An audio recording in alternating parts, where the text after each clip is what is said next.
A woman was struggling to lift a heavy box. I was only 5 feet away.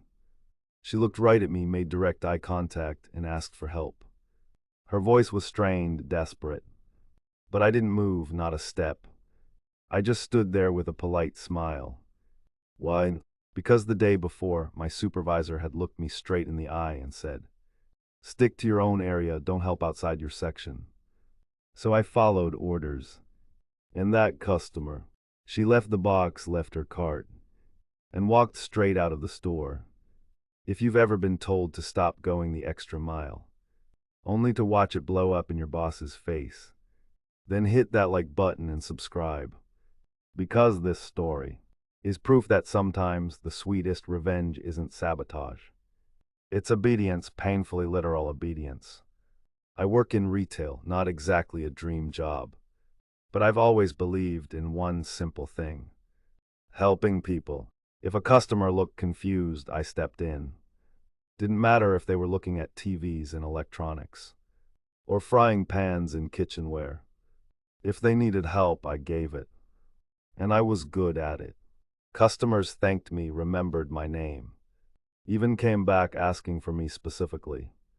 It gave me a sense of pride that, even if the job was exhausting, I was making someone's day easier. But apparently that was a problem. One afternoon, my supervisor called me over. Arms crossed, serious face. Like I'd just committed a crime.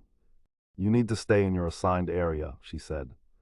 "Let the other departments handle their own customers." I blinked. "You're saying if I see someone struggling 2 aisles over, I should ignore them?" Her lips pressed into a thin line. "That's right, it's not your responsibility." I wanted to laugh. Helping people is bad now. She didn't budge. Her arms tightened across her chest. Her voice dropped lower. "You heard me, stay in your section." No explanation. No logic. Just orders. Fine. The next day I was stocking shelves in my department. Cans lined up perfectly, labels facing forward. When out of the corner of my eye, I spotted her. A woman, maybe mid-40s, standing 2 aisles away. She was trying to wrestle a massive box onto her cart. You could see the struggle written across her face. The box wobbled, she huffed and adjusted her grip. It was obvious she couldn't manage it alone. Her eyes scanned the aisle. Then they landed on me. "Excuse me," she called out, hopeful. "Could you give me a hand with this?" For a split second, instinct kicked in. Every part of me wanted to help. But then I remembered my supervisor's words. I smiled. "Sorry, I'm not assigned to that section." Her face went from confused to shocked to offended. She muttered something under her breath, abandoned the cart, and stormed out of the store. 10 minutes later, the manager on duty came over.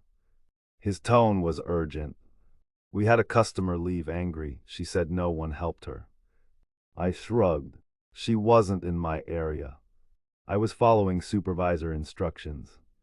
The manager just stared at me. You could see the conflict in his face. He wanted to argue, but he couldn't. Because technically I had done exactly what I was told. And in that silence I knew. The point had landed. After that day, no one ever told me to stay in my lane again. Not once.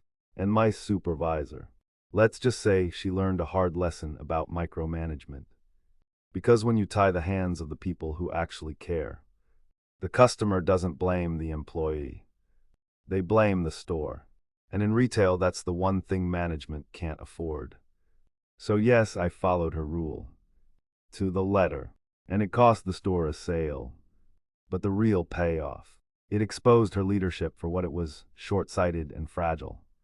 Sometimes the best revenge isn't shouting, isn't quitting, isn't even arguing. It's obedience. Painfully literal obedience. Because nothing shows the stupidity of bad rules faster than following them to the exact detail and letting them collapse under their own weight.